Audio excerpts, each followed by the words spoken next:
Bonjour, Madame Sibène Marlène Flavie, c'est mon nom. Merci encore de me recevoir chez vous aujourd'hui. Merci pour le temps et la patience que vous prenez à m'écouter. Merci pour le privilège, vos encouragements, vos corrections. Je suis infiniment bénie par tout cela.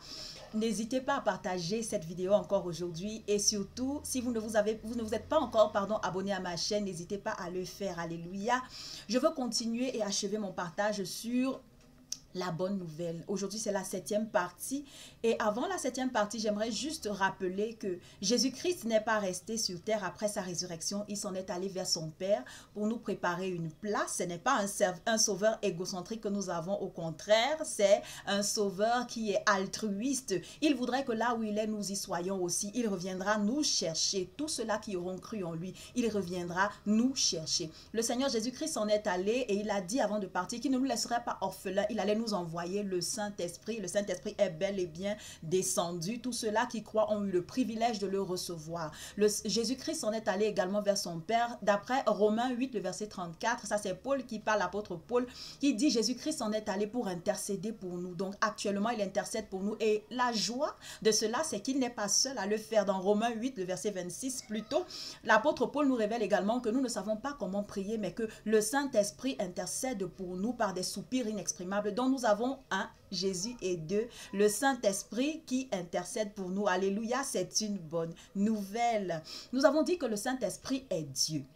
Et que le Saint-Esprit arrive dans la vie du croyant simplement pour le marquer une séparation entre son appartenance à Dieu. La Bible dit que dans Éphésiens le chapitre 1 verset 14, une fois que nous avons écouté l'évangile, que nous avons cru au Seigneur Jésus-Christ, Dieu nous a scellés du Saint-Esprit pour marquer que nous lui appartenons, pour garantir notre héritage futur. Le Saint-Esprit est la preuve que nous sommes une zone interdite pour les forces des ténèbres. Nous sommes la propriété exclusive de Dieu. Alléluia, c'est une bonne nouvelle. Le Saint-Esprit également est dans nos vies et il apporte, il nous donne le courage, la capacité de pouvoir parler de Jésus-Christ, d'être ses témoins partout où nous nous trouvons. Le Saint-Esprit est dans nos vies pour nous conduire dans toute la vérité. C'est l'Esprit de vérité. Le Saint-Esprit arrive pour nous convaincre du péché, de justice et de jugement. Le Saint-Esprit est là pour glorifier le Père. Alléluia. Le Saint-Esprit est là pour nous révéler même les choses futures. En plus, le Saint-Esprit est là pour nous fortifier, pour nous équiper afin que nous puissions être efficaces dans le ministère terrestre que nous devons accomplir.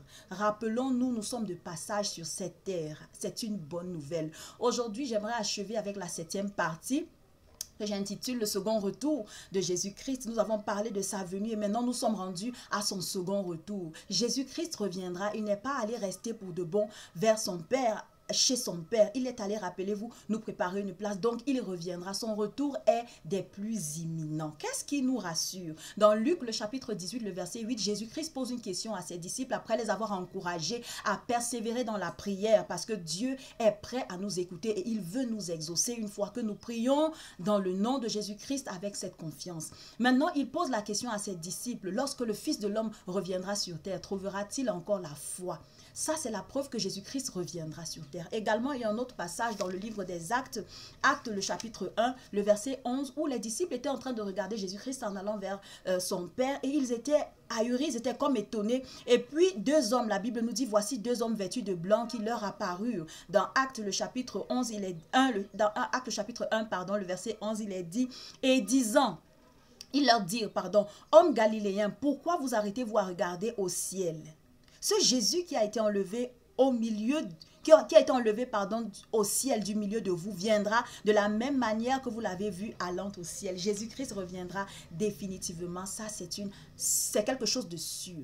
Maintenant, Jésus-Christ reviendra et la chose qu'il faut noter, c'est que Jésus-Christ ne reviendra plus pour être battu de verge, pour être insulté, pour être méprisé, pour être crucifié sur une croix. Il ne viendra plus pour être trahi. Non, non, non. Jésus-Christ reviendra en tant que le roi de gloire. Jésus-Christ reviendra en tant que le juge des vivants et des morts. Rappelons-nous dans Romains, le chapitre 14, le verset 9, il est dit que Jésus-Christ était mort et il est revenu à la vie afin d'établir sa domination sur les morts et les vivants. Donc, Jésus-Christ est celui-là qui viendra juger les vivants et les morts. Une fois que j'entends une telle chose, une fois que tu entends quelque chose comme ceci, bien-aimé, si tu n'as pas encore mis ta foi au Seigneur Jésus-Christ, immédiatement tu es interpellé à mettre ta foi dans le Seigneur Jésus-Christ parce que quand on entend Jésus-Christ reviendra, viendra plus pour souffrir, mais pour régner, et il va donner un jugement.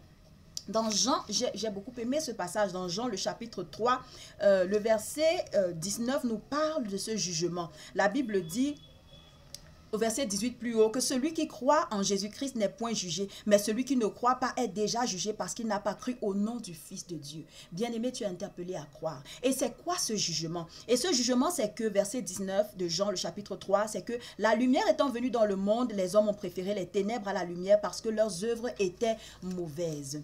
Et le verset 20 de continuer, car quiconque fait le mal est la lumière et ne vient point à la lumière de peur que ses œuvres ne soient dévoilées. Le Seigneur Jésus-Christ viendra certainement. Maintenant, dans Matthieu, également dans Matthieu, le chapitre 24, des versets 36 au verset 51, Jésus-Christ viendra, mais nous ne savons pas à quelle heure, nous ne savons pas à quel moment. Ça, c'est la chasse gardée de Dieu. Même le Seigneur Jésus-Christ l'a dit à ses disciples, il ne le sait pas. Ça, c'est réservé à Dieu. Mais une chose est sûre, c'est qu'il reviendra et nous devons être préparés. Pour toi qui m'écoutes et qui n'a pas encore mis ta foi en Jésus-Christ, qui n'a pas encore cru au Seigneur Jésus-Christ, tu as la possibilité aujourd'hui de croire au Seigneur Jésus-Christ. Pourquoi? Parce que ce jugement sera terrible. Ce jugement sera inévitable. Donc aujourd'hui, pendant que tu m'écoutes, tu as la possibilité d'ouvrir ton cœur au Seigneur Jésus-Christ et lui dire, oui, je crois que tu es mort sur la croix pour moi, je crois que je suis pécheur et que je ne peux pas me sauver moi-même. Tu es capable de le dire. Ça ne sert à rien de rester endurci. Dans Romains le chapitre 2, le verset 5, Paul était en train de parler, il disait, par ton endurcissement et par ton cœur impénitent, tu t'amasses un trésor de colère pour le jour de la colère et de la manifestation du juste jugement de Dieu. Dieu est juste. Dieu est juste et son jugement sera exercé clairement.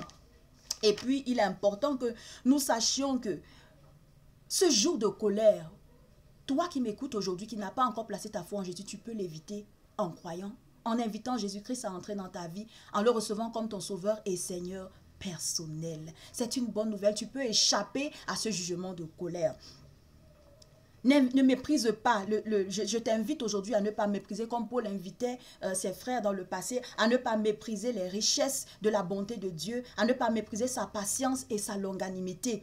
Laisse la bonté de Dieu te convaincre, laisse la bonté de Dieu te pousser à la repentance. Voilà pourquoi ces choses te sont révélées aujourd'hui.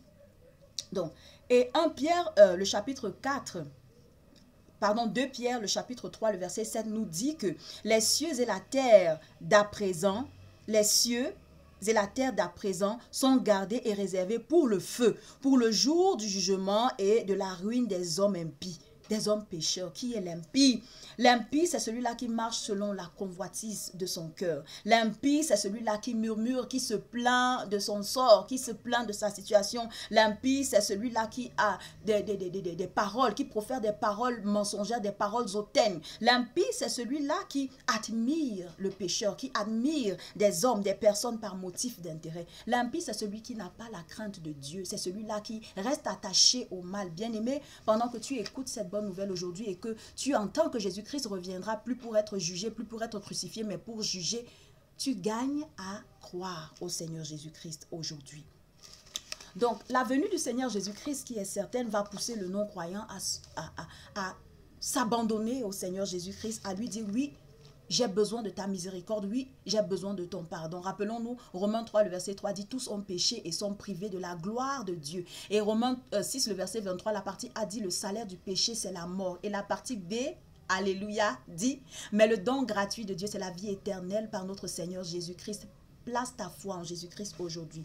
Maintenant, la seconde venue de Jésus-Christ pour le croyant, le croyant sincère, cette seconde venue est ardemment attendue par lui. Elle est ardemment attendue par lui et sa foi vivante, parce qu'il est en train d'attendre ce retour qui est imminent, sa foi vivante va renouveler sa force. La parole nous dit dans Ésaïe 40, 31 que celui qui s'attend à l'Éternel, celui qui se confie en l'Éternel, renouvelle ses forces. Donc le croyant qui est fidèle sera fortifié dans sa foi pendant qu'il est en train d'attendre Jésus-Christ. Et puis, la foi qu'il a en la parole de Dieu pourra encore croître, pourra encore grandir. Cette parole de Dieu qui vit en lui pourra encore grandir et il pourra être ragaillardi, il pourra être encouragé à vivre davantage dans l'obéissance à la parole de Dieu. Et puis le croyant fidèle, lorsque le Seigneur Jésus-Christ reviendra, il sera là où le Seigneur Jésus-Christ est actuellement.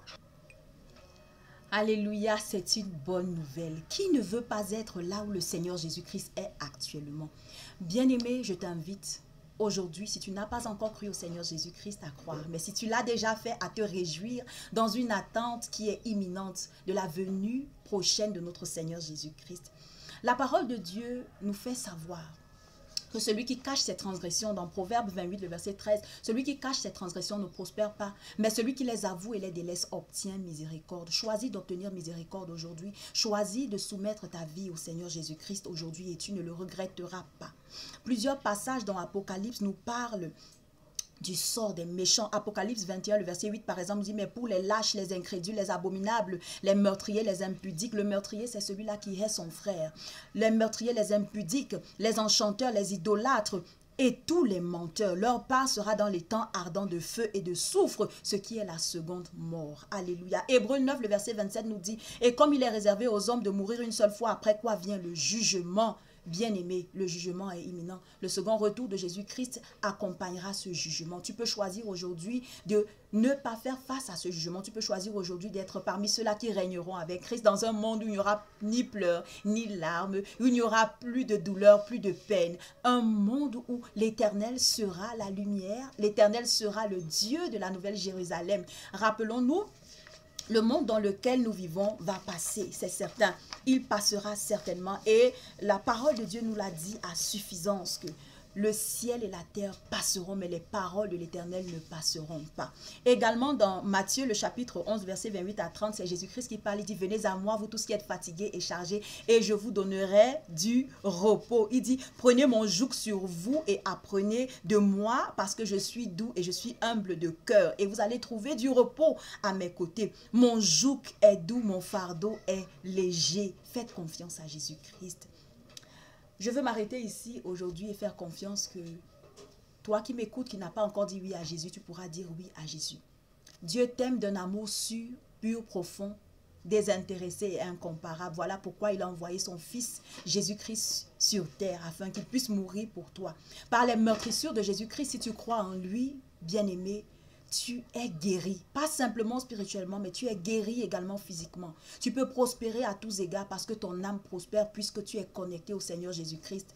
Crois que Jésus-Christ n'est pas venu mourir pour rien. Jésus-Christ est venu mourir afin que tes péchés te soient pardonnés. Il a cloué ses péchés sur cette croix. Alléluia. Et Jésus-Christ, par sa mort, t'accorde d'être réconcilié avec Jésus-Christ. Tout ce que tu as besoin de faire, c'est de croire. Est-ce que tu crois, bien-aimé? Je t'invite à croire aujourd'hui. La mort de Jésus-Christ sur la croix a détruit le diable. Tu n'as plus besoin d'avoir peur de la mort parce qu'il y a de l'espérance après cette vie sur terre. Alléluia. Le sang que Jésus-Christ a versé sur la croix purifie ta conscience des œuvres mortes afin que tu puisses servir le Dieu vivant. Choisis de croire en Jésus-Christ. Aujourd'hui, Jésus-Christ est ressuscité des morts. Il n'est pas resté dans la tombe afin que la puissance de régénération soit à l'œuvre en nous, pour que la vie de Dieu prenne place en nous. Jésus-Christ en est allé pour que le Saint-Esprit vienne vivre en toi en le remplaçant, afin que tu puisses être cette personne-là que Dieu veut que tu sois sur cette terre, que tu accomplisses ton ministère terrestre avec efficacité. Jésus-Christ reviendra plus pour être crucifié, plus comme l'agneau, mais comme ce lion de la tribu de Judas, ce juste juge qui exercera sa justice. Choisis de croire au Seigneur Jésus-Christ aujourd'hui. Viens à lui et tu ne le regretteras pas. Bien-aimé, n'hésite pas à partager cette vidéo et si tu ne l'as pas encore fait, abonne-toi à ma chaîne. Nous nous retrouverons prochainement. Entre-temps, reste béni et n'hésite pas à accepter le Seigneur Jésus-Christ dans ta vie. Tu ne le regretteras pas. Amen.